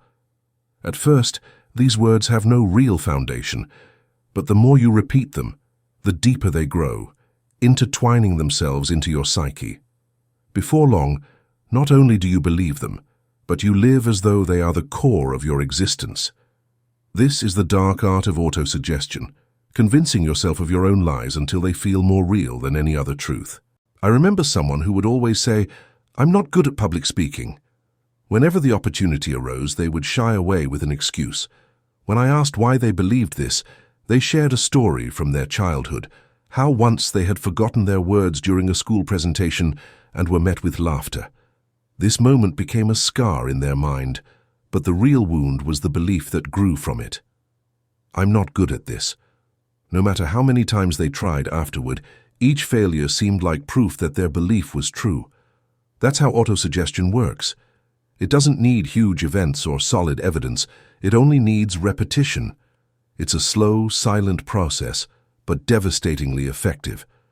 What you repeat enough becomes your reality, not because it's true, but because your mind can't distinguish between what's real and what you tell it is real. The mind, in its infinite efficiency, assumes that the words you hear, especially those you say to yourself, reflect reality and begins to look for evidence to support them. Autosuggestion doesn't always come in the form of direct thoughts. Sometimes it's more subtle, like when you see someone successful and think, that's not for people like me. Or when someone gives you a compliment and you dismiss it, telling yourself they're just being nice. These little narratives, repeated day after day, build a wall that keeps you from seeing who you truly are and what you're capable of. But why do we do this? Why do we choose to tell ourselves lies that limit us, that keep us small? The answer is often rooted in fear, the fear of failing, of rejection, of discovering that we are indeed capable, but that such power carries responsibility we fear we cannot bear. Autosuggestion becomes a defense mechanism, a way to keep ourselves safe, even if that safety is an illusion that holds us back. Ask yourself, what do I repeatedly tell myself that might not be true? Perhaps you tell yourself you're not good enough at your job, even though the evidence shows otherwise. Maybe you believe you'll never find love because you think you don't deserve it, even though others see something in you that you can't. The first step in breaking the spell of autosuggestion is to recognize it. This takes courage because it means admitting that some of the things you believe about yourself are nothing more than lies you've been telling yourself for years. Ask yourself where these ideas came from. Who taught you to believe them? What evidence do you have that they are true? Often you'll discover that these beliefs didn't come from truth, but from moments of vulnerability when your mind tried to protect you. The next step is to replace those lies with new truths. This doesn't mean deluding yourself with empty optimism, but consciously choosing words that build rather than destroy. If you've always told yourself you're not enough, try replacing that with, I'm learning to be enough. If you've said you always fail, try, every attempt brings me closer to success. These new phrases might feel uncomfortable at first, as though you're lying to yourself. But remember, truth doesn't need to feel familiar to be real. It only needs repetition. Autosuggestion is not inherently bad. It's a tool, and like any tool, its impact depends on how you use it. If you can convince yourself of limiting lies, you can also convince yourself of liberating truths. This doesn't happen overnight, but every time you choose empowering words, you're building a new narrative, a new cycle, one that eventually becomes your reality. Imagine for a moment what your life would look like if you used this power in your favor. What if, instead of repeating your limitations, you reminded yourself of your possibilities? What if, instead of reinforcing your fears, you fed your confidence? That life is not a fantasy. It's the inevitable result of using autosuggestion consciously and deliberately. The metamorphosis of a believer is not an instant transformation. It's more like the slow awakening of a caterpillar that doesn't yet know it's becoming a butterfly. The metamorphosis is a process of deconstruction, reconstruction, and rebirth, where each layer of what you thought you were falls away to reveal what you've always been, but never allowed yourself to discover. It begins with a simple question. What if I'm not who I think I am? This question, small but powerful, holds the seed of doubt, and doubt is the natural enemy of limiting beliefs. When you begin to question what you once took for granted, something inside you shifts. It's uncomfortable, even terrifying, because it means facing the possibility that your certainties were not truths, but chains.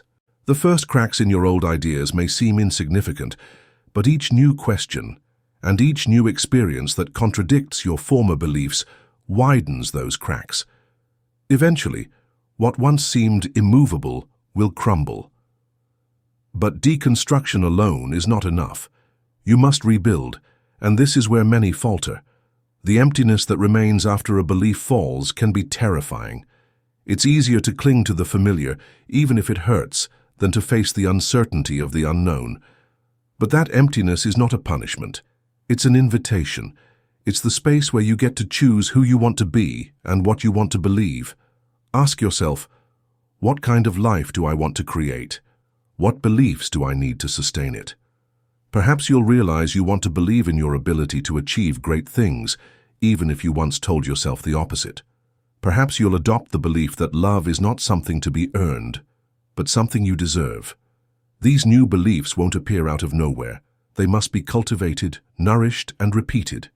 Just as your old beliefs took root through repetition, so too will the new ones. The rebirth of the believer is not just a change of ideas, it's a change of identity. No longer are you the person driven by inherited or imposed narratives. Now you're someone who consciously chooses to act from a place of power, not fear. But this rebirth requires action. It's not enough to think differently.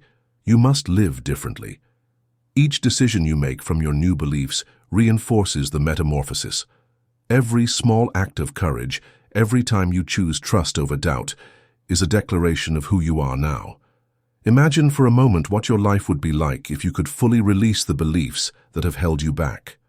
If you could live authentically, without fear of judgment, without constantly trying to prove your worth.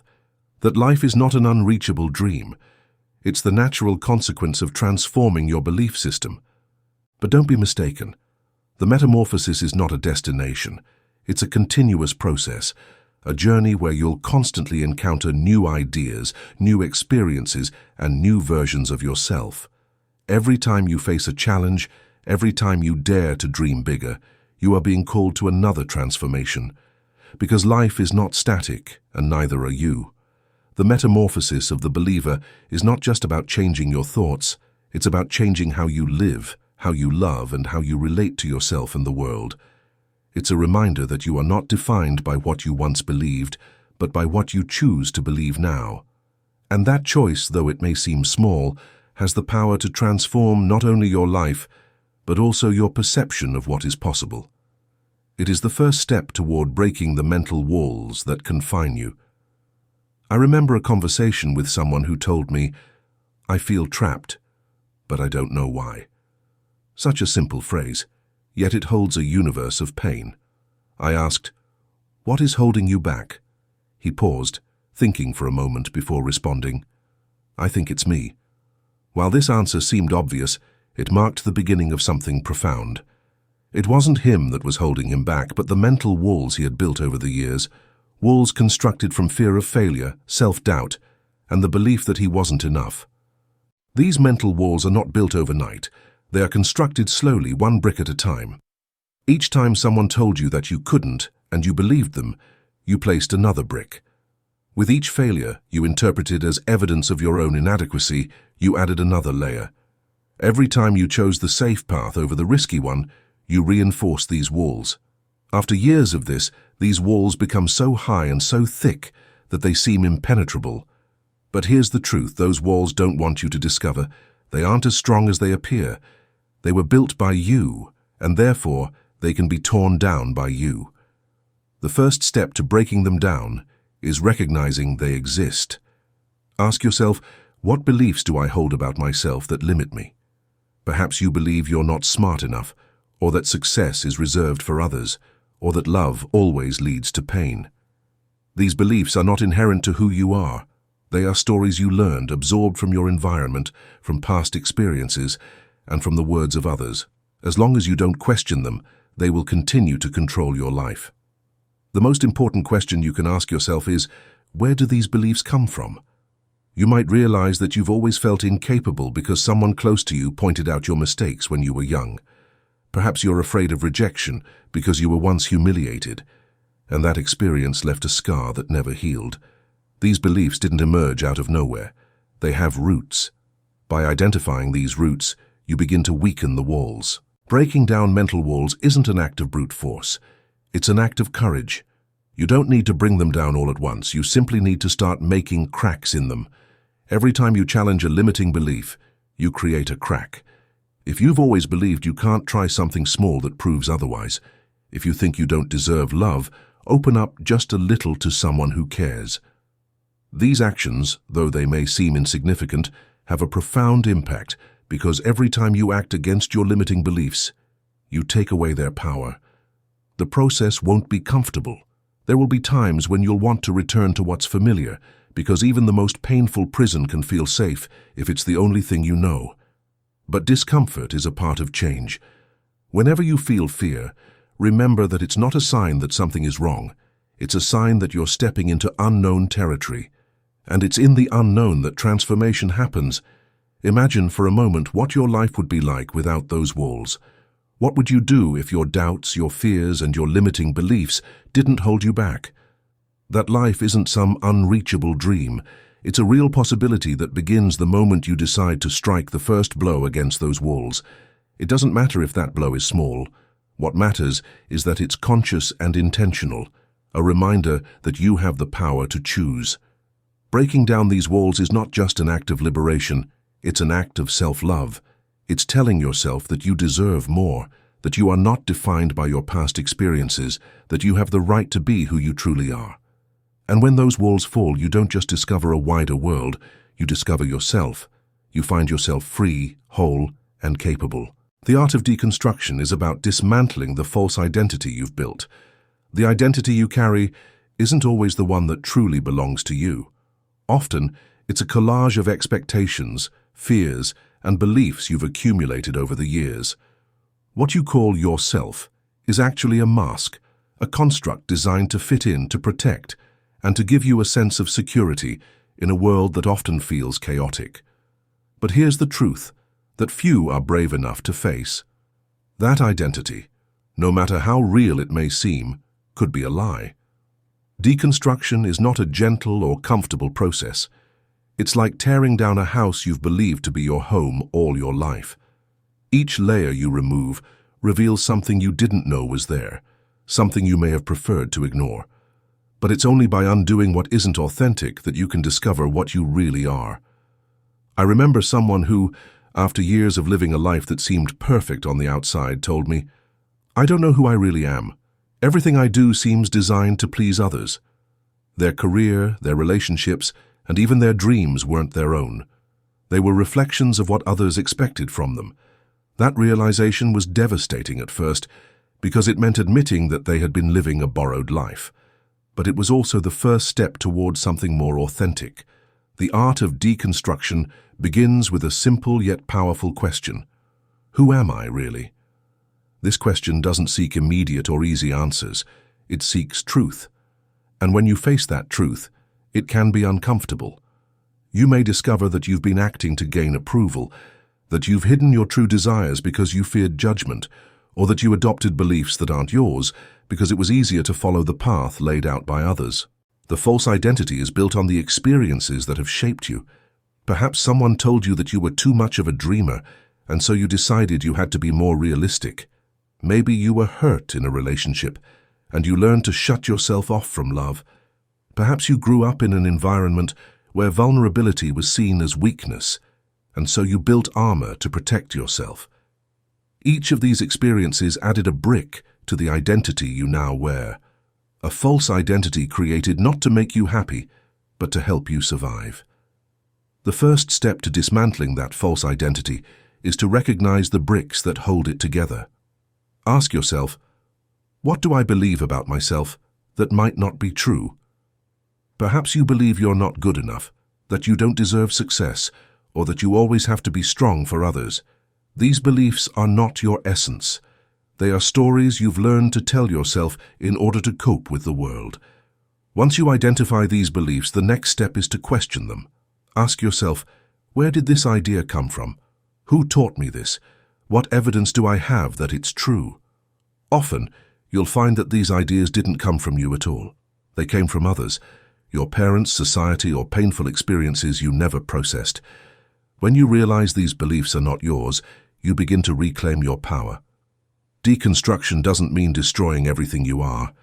It means letting go of what isn't authentic in order to uncover what's always been there. Imagine that your identity is like a statue covered in layers of old paint. Each layer represents a belief, an expectation, a fear. As you peel those layers away, you begin to see the original shape, the essence that's always been beneath. This process isn't linear or immediate. There will be moments when you feel lost because, in letting go of the false, you're confronted with emptiness. But that emptiness is not something to fear. It's space for creation. It's the blank canvas where you can begin to draw an identity that truly reflects who you are. The key to dismantling the false identity is to act from a place of authenticity. Even if you don't yet know what that feels like, ask yourself, if I had no fear, what would I do? If I wasn't trying to please anyone, how would I live? Every time you choose to be honest with yourself, every time you make a decision based on what you truly want instead of what others expect, you're breaking down another brick of the false identity. Imagine for a moment what your life would be like without that mask. What would it be like to live without the pressure to be perfect, without the weight of others' expectations, without the fear of judgment? That life isn't an unattainable dream. It's a real possibility that begins the moment you choose to let go of what's inauthentic. It won't be easy. The false identity, no matter how limited, feels safe. But every small act of courage, every moment in which you choose to be yourself, is a step toward freedom. The art of deconstruction isn't about destroying who you are. It's about liberating yourself. It's about remembering who you were before the world told you who you should be. Because beneath all the layers, beneath all the stories you've told yourself, is your essence. And that essence doesn't need approval, validation, or masks. It just needs to be recognized. One of the most effective methods for changing your life is to rewire your subconscious. Your mind responds powerfully to the feelings and images you give it, especially your subconscious. Your ability to effect change increases with the clarity and specificity of your life's goal. However, feeling a different life is more important than only picturing it. With all of your heart, picture what it would be like to live a life filled with prosperity, self-assurance, or self-love. Your subconscious receives a clear message when you envision with both your eyes and your emotions, "This is the life I want to lead." Consistency is crucial as always. In order to adapt your attitude to your new aspirations, your mind will begin to match your thoughts and actions with that picture. But visualization alone is not enough. The words you speak to yourself play a vital role in this transformation. Every time you tell yourself that you can't do something, or that you always fail, you are reinforcing the old programming. Your internal dialogue shapes your reality. To reprogram your mind, begin changing your self-talk, even if it doesn't feel true at first. Phrases like "I'm learning" or "I'm in the process of improving" are powerful because they acknowledge your ability to change without denying where you currently are. Change doesn't happen solely in your mind, it requires action. Every time you make a decision that aligns with your new beliefs, you are reinforcing the new program. If, for instance, you decide to take the mic and utter a few things, even if you've always felt you can't speak in front of an audience, you are effectively telling your subconscious that this is feasible. Thoughts are transformed into reality through action. Reprogramming is a lengthy and non-linear process. You will occasionally feel as though you are trapped in your old habits. However, this does not imply that you are not improving.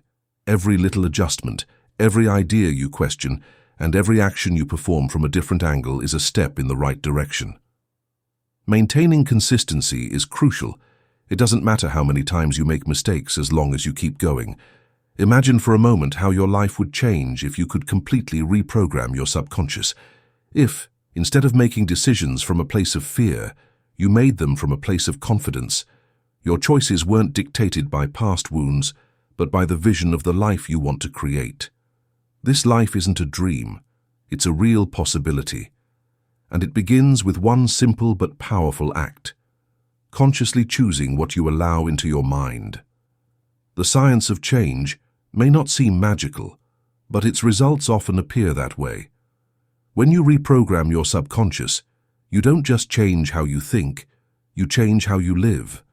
And in that change, you discover that you've always had the power to create a life that reflects not your fears but your dreams.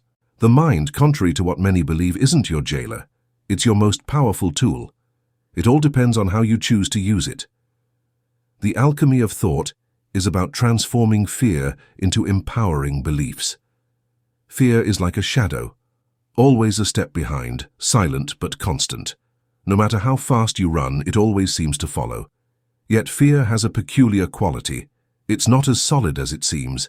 It's malleable, like metal waiting to be shaped in the fire, and therein lies its magic. When you choose to face it instead of running, something extraordinary happens. It begins to dissolve. Fear, like all thoughts, has no intrinsic power. The power it holds is the one you give it by believing in it. Ask yourself, where does this fear come from? Is it truly mine, or did I inherit it from someone else?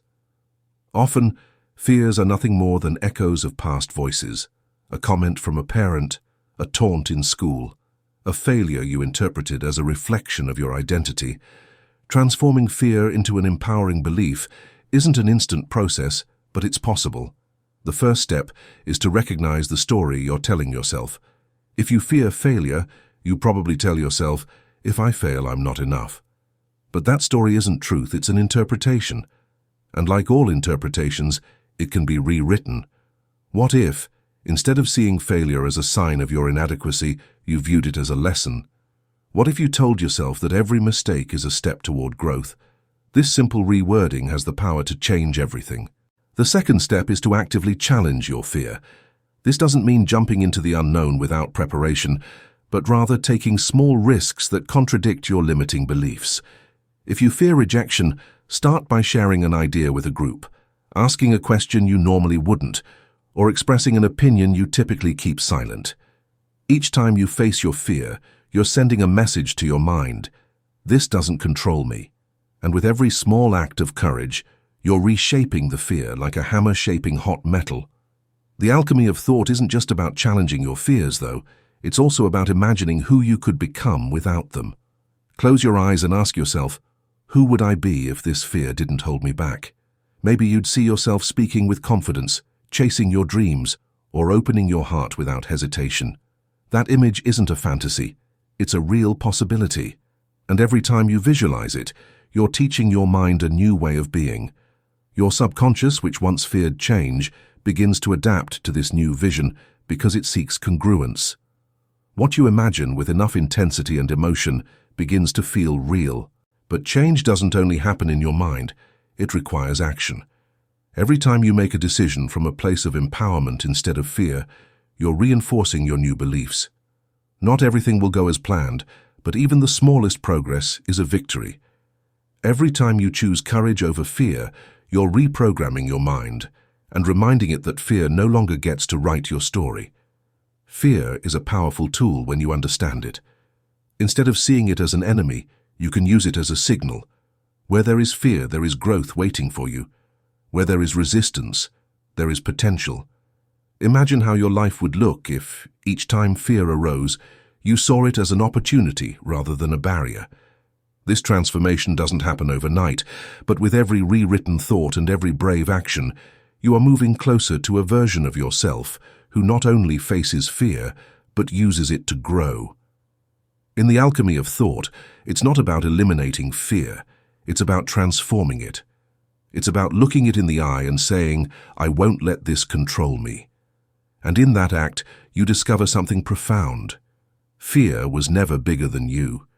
It only seemed that way because you fed it for so long.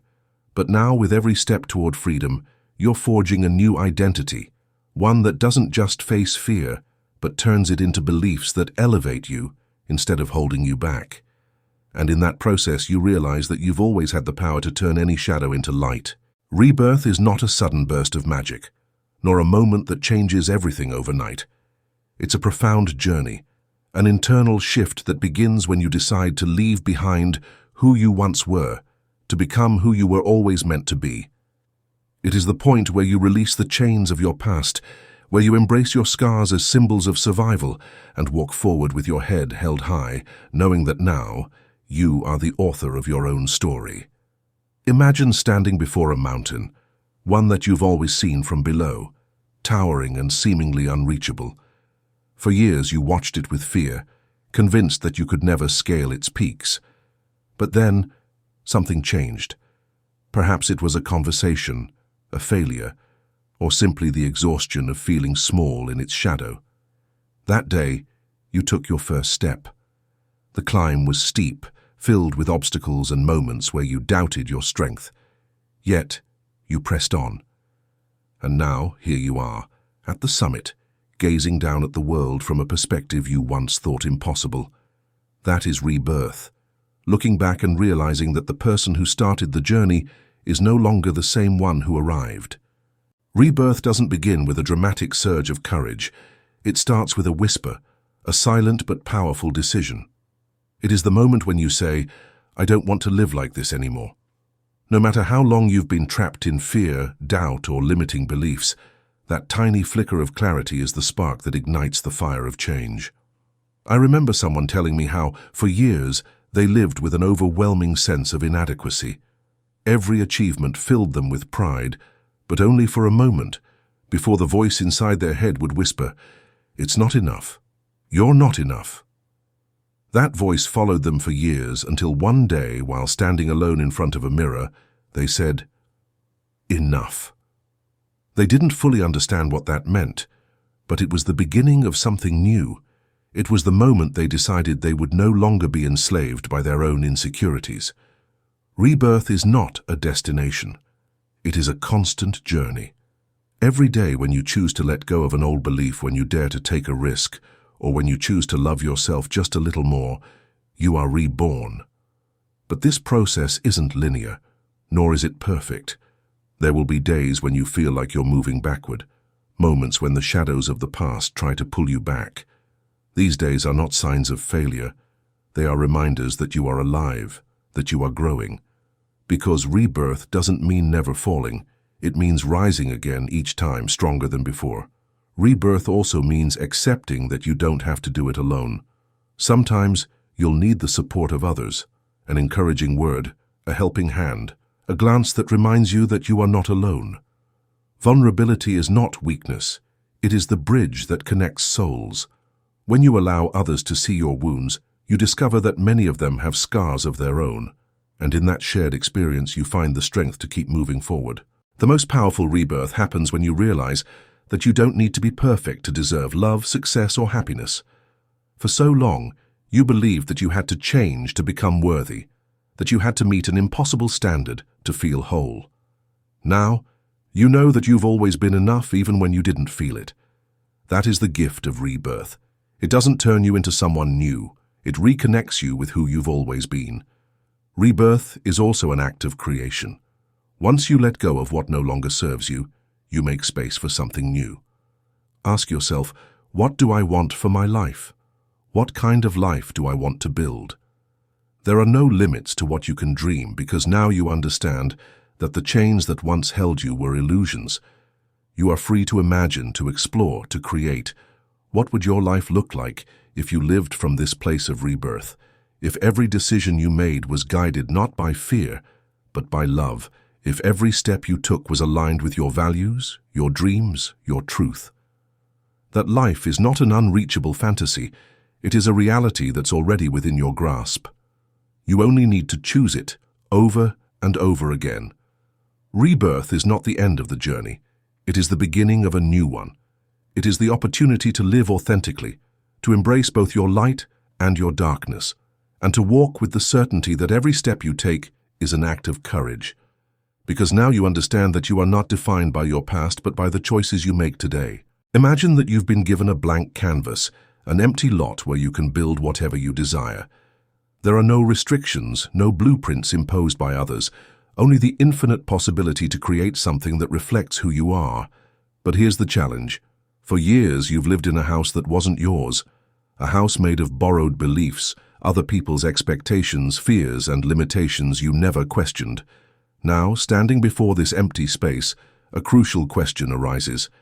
What kind of life do I want to build? Becoming the architect of your own life is not an easy task. It requires courage, patience, and, most importantly, clarity. You can't build something new without first understanding that you need to tear down what's old. It's like looking at a worn-out structure. The walls are fragile, but you continue living in it because it's all you've ever known. Perhaps these walls represent beliefs like, "I don't deserve success," or "Love always hurts." Before you can create something new, you must dismantle what no longer serves you. To do this, you need a plan. The first step in this process is to identify the beliefs that have shaped your life so far. Ask yourself, what do I think about myself, others, and the world? You may discover that you've lived for years under the belief that money is bad, or that you can only be happy if you meet certain expectations. These beliefs, though seemingly harmless, are the foundation of your old life, and as long as you don't question them, they will continue to dictate everything you do. But here's the truth that transforms everything. Your beliefs are not set in stone. They are like bricks, and you have the power to replace them. Every time you question a belief, you remove an old brick and place a new one. If for years you believe success only comes with extreme sacrifice, you can start to build a new belief, that success can be fulfilling and balanced. If you've always told yourself that you're not enough, replace that thought with, "I am capable and deserving of the best." This process doesn't happen overnight, but with every conscious thought, you're redesigning your life. Once you start working on your beliefs, the next step is to act in accordance with them. It's not enough to think differently, you need to live differently. If you believe you deserve love, start by giving that love to yourself. If you believe you're capable of achieving great things, step out of your comfort zone and take actions that reflect that confidence. Every action is another brick in the foundation of your new life. As you begin to create this new life, it's essential to dream authentically. Many times the dreams we pursue are not truly ours. They are reflections of what others have told us we should want. Maybe someone told you that success means having a stable job, a big house, and a perfect family. But what if that's not what you truly desire? Ask yourself, what do I want for myself, not because someone else expects it, but because it resonates with who I truly am? This is the moment to take charge of your life and make it your own, rather than allowing other people's expectations to guide you. For a moment, picture yourself creating a life that genuinely embodies who you are, where every choice you make is in line with your values, where each step you take brings you one step closer to your goals, and where you no longer feel pressured to fit into preconceived notions. This life isn't just a fantasy. The decision to take charge of your own destiny is the first step toward realizing this possibility. As an architect, you also have to understand that things won't always be flawless. Errors will occur in the design, and there will be times when you have to start over from scratch. These incidents are teaching moments rather than failures. Every error helps you refine your vision and gain a better understanding of your true needs and desires. Surrounding yourself with individuals who encourage your path is another aspect of becoming the architect of your life. Consider how exhausting, if not impossible, it would be to attempt such a structure by yourself. It's the same in life. Individuals who appreciate your process, raise you up when you feel like you can't continue alone, and support you when you doubt yourself are the individuals you need to surround yourself with. The foundation of your new structure is made up of these individuals. Finally, remember that building your life doesn't have a final destination. There will always be something more to adjust, something new to add. This is not a journey that ends. It's a journey to enjoy.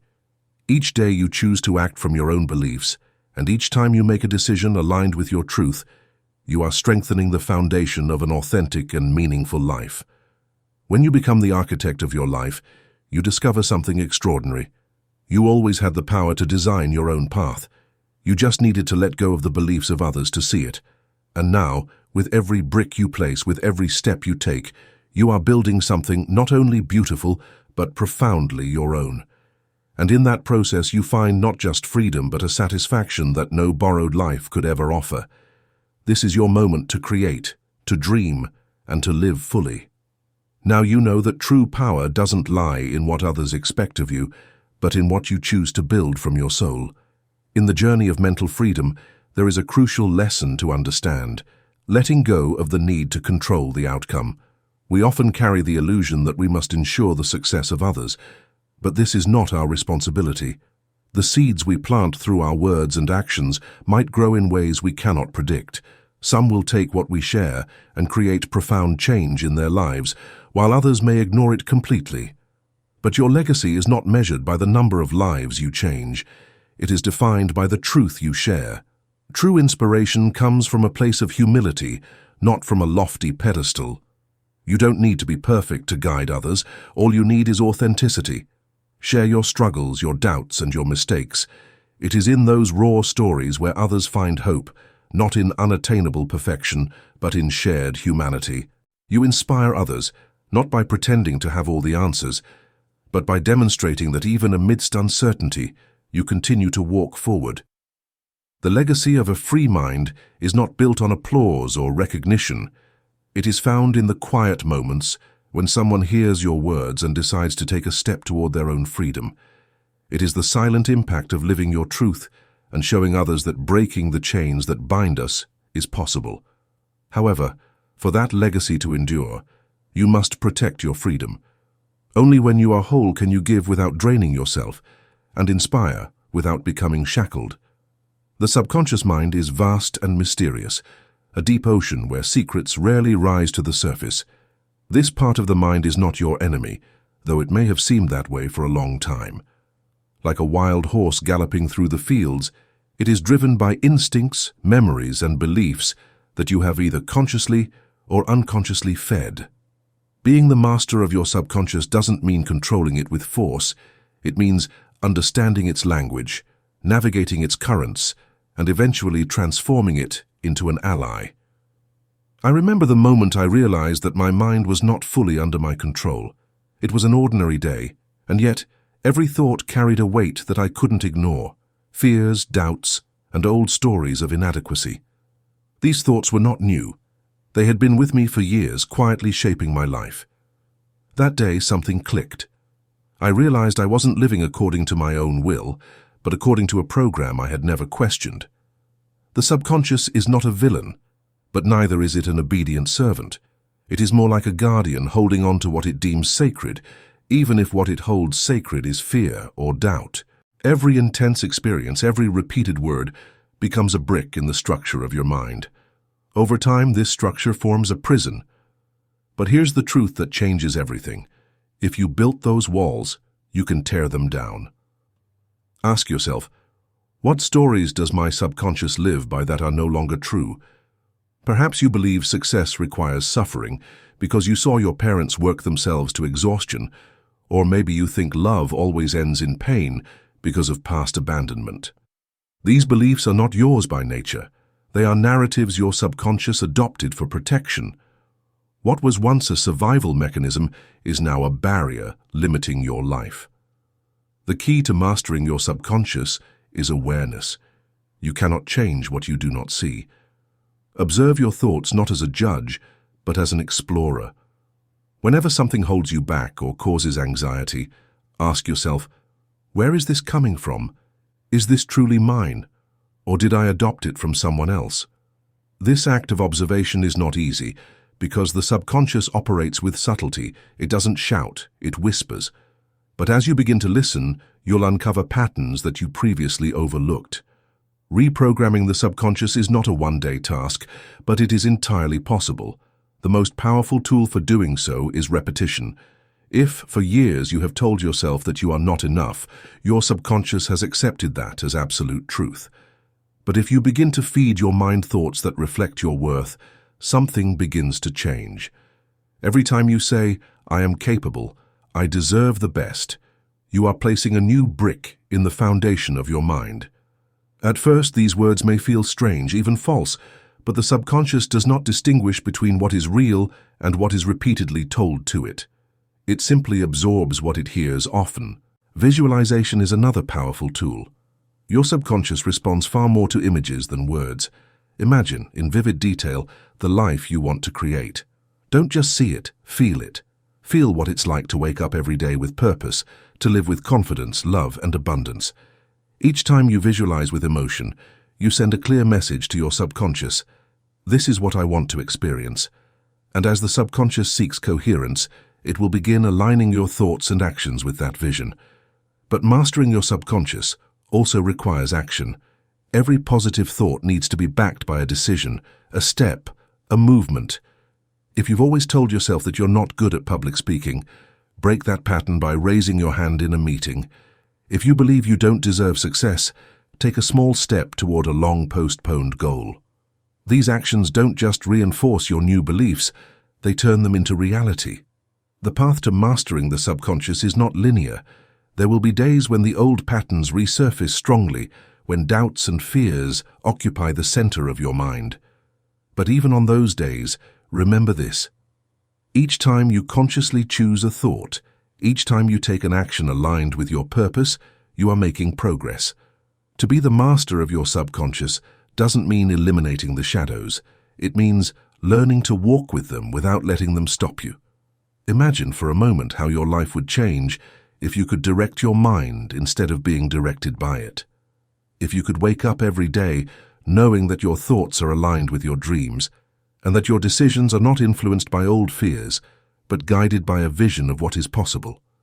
That life is not a distant dream, it is a choice you make each time you decide to be conscious, each time you choose to rewrite the stories that no longer serve you. The subconscious is not your master, it is your most powerful tool. When you learn to use it, you discover something extraordinary. You always had the power to design your life, you just needed to reclaim it. Now is your moment, not to eliminate who you are, but to redirect, to take the reins and to build from a place of intention.